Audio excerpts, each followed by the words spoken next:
Can you exercise at all? Yeah, I'm going for walk on a good days, but if it's raining, there is no chance. No, you don't have No, an exercise bike in your house or something you can ride to break a sweat? no, I sold everything. I sold all of my bikes, even my wife's bike, my Wow. skis, everything. We had even time here when we sold our bed. We were just sleeping on the mattress. We sold everything, whatever we had, to just go to the private clinics. You I didn't sold get any help on Health of Norway.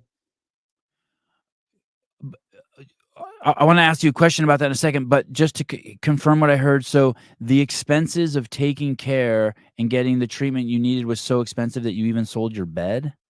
Yeah, we sold our bed frame.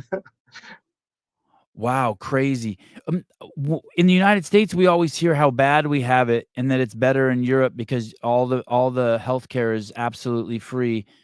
You're painting a different picture for me here. Yeah, you never get to the any specialist. It's almost impossible. They refused me first 13 months. They refuse every. I have really good family doctor. She's so beautiful soul, She's so good. She was trying to get me in every single of specialist in Rikshospital, Oslo University Hospital, and we just get refused every time. And finally, when I got the results from Estonia, from Dr. Lindström, so they took me in. And then, yeah, since that, it's like it's specialist to specialist. It always takes, yeah, 3 months minimum. So it's middle time. You will die in the pain if you don't go forward to the private clinic. I hear about that in Canada a lot too, about people who have serious conditions. It takes 6 months to see a specialist, and by then they're dead. I hear endless stories like that. I didn't know if that was really true. So that is one of the problems with the healthcare over there in Europe also. Yeah, exactly. They talking about free healthcare, but it's not available actually. Right. I think that's a lot of things that a lot of people forget that nothing is actually free. No, no, not even close. Wow, fascinating. Okay, so w- are since then are you, I since September 16th, was there a peak of of it's being worse and it's slowly gotten better? I was actually really optimistic in first spring 2022 because my family doctor, she was really helpful right away. We didn't get to any specialist, but at least she managed to get me a place in rehabilitation. But 2022 was also really nice winter. We had like February had also days when it was plus 15 degrees. So I went to the rehabilitation. Everything went well. 3 months in rehabilitation, and I was already in this of kind of point where I had the possibility to start to run again, not fast, but run, and had the possibility to swim and ride with the bike until 2022 July.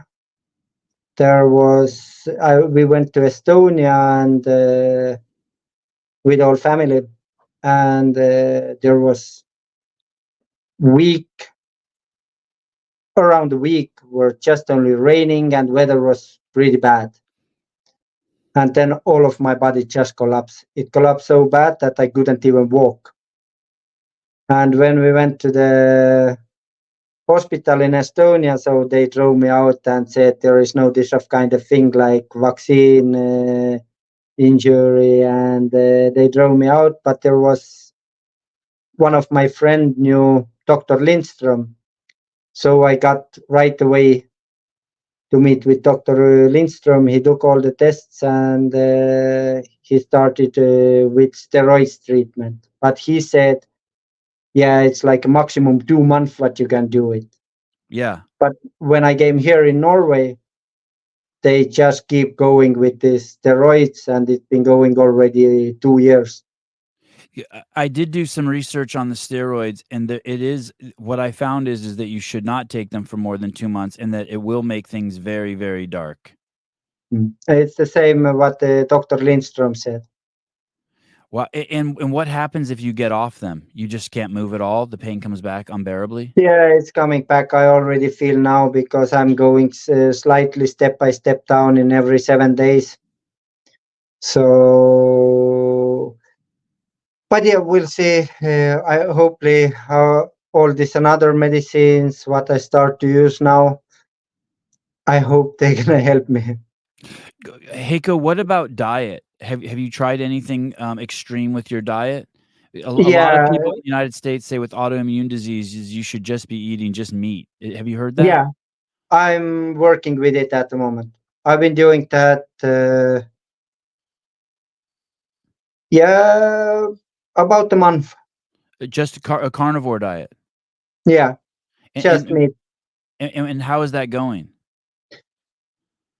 When it's nice days, Okay. beautiful days, I feel it's helping me. But when it's raining, I feel like there is nothing else. And if it's below 15 degrees, I feel there is nothing what can help me. Is that when you speak to the other people who've been injured by the vaccine like yourself, is are their symptoms weather determinant like yours?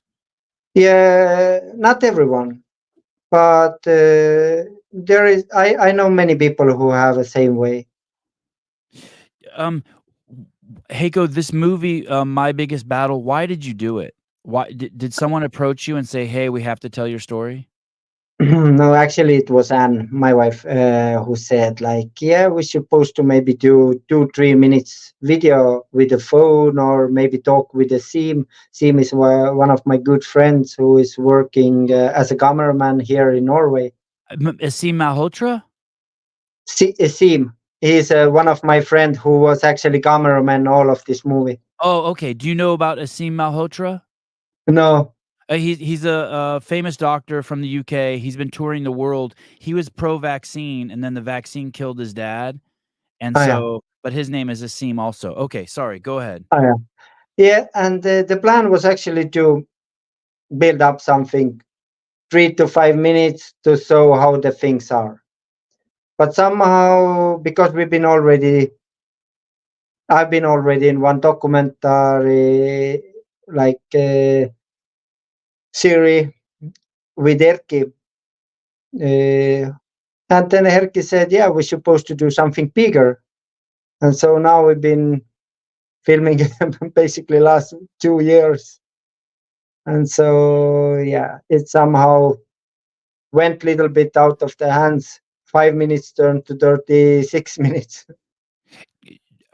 Are you glad you did it? Do you feel the importance of your contribution to other people who might be alone out there? Yeah, I'm glad, but I have points when when I'm mentally down, I feel like why the hell we did this movie, because it's bring really much extra pressure also. Extra pressure, like, on yourself? You mean, like, to do podcasts Yeah, or to talk like, about it or yeah, everyone want to talk about it. I understand people want to help me, but and also want to talk about it. It's normal thing. But if it's coming too much, it feels sometimes too much. in the United States, people who spoke out against the vaccine were censored, heavily, including myself. I had my YouTube station shut down for a week. I Mm, didn't say anything bad about the vaccine. I just said, "Hey, the best thing you can do is to exercise and eat well." And they said that when I shouldn't be giving medical advice. So mm. they shut my YouTube station down for a week. Was it like that also in Norway, that it was people were vilified if they spoke out against it? Uh, yeah, I wasn't so focused on this of kind of things, but since the movie came out, we noticed that in Norway people can't share it. Oh, There was some cases Facebook let it be another I have many friends who give me feedback like, "Hey, sorry, I can't share it because Facebook will take it down." Yeah. And do you have any thoughts about that? About the censorship? Yeah, I think that's totally ridiculous. If you can share one of kind ideas, why one of kind of view is better than another kind of view? I never understand that.